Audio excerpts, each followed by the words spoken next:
Step number 3 is the reference list. What we equip our salesmen with in every home they go into is a couple of previous customers that the customer can call.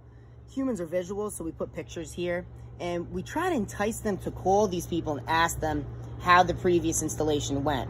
This is actually one of the most important parts of the process, and if you do this next part that I'm going to explain correctly, this can be what we call a grand slam. So when you end your qualitative questioning process with the customer, and you kind of have that point where it's time to measure, you say to the customer, Mr. Jones, I think I've basically got everything I need here to give you a price. What I'm gonna do is take some measurements and take a quick inspection video. While I'm doing that, could you do me a favor? You ask them if they can do a favor for you because you wanna get a commitment. A small yes is gonna lead to a bigger yes. They're gonna say, sure, Greg, Sally, Jack, whoever your name is, what do you need me to do? Well, Mr. Jones, I should say, what I've got here is a list of references. These are previous customers who've done work with Premier Flooring. You've got names, numbers, and a picture of the project. What I want you to do is to give them a call and ask them anything you want. I want you to hear exactly from the horse's mouth. And I've got some questions here if you get stuck. The first question is, did Premier Flooring do everything they said we would do? Was the work great? And would you recommend Premier Flooring? This puts a little less pressure on them so they actually have some things to say, because this could be nerve-wracking for a customer. Now, you're gonna then say to them this next line. My boss feels so strongly about the references and calling them that he has a reference program. If you attempt, Mr. Jones, to call just 2 of the customers, my boss is willing to give you a $100 discount off the final retail price. And at this moment, I want you guys to actually pull out your wallet.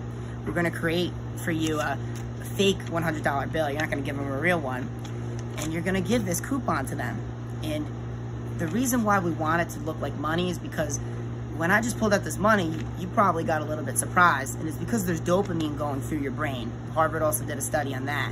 When people see money, they get excited, they have the dopamine go through, and it further increases your chances that they're actually gonna call the reference list. The more you can get the customer to call the list, the better chances you're gonna have at closing. And you'll say, my boss is willing to give you a $100 discount. And you do your absolute best to have them call that reference list.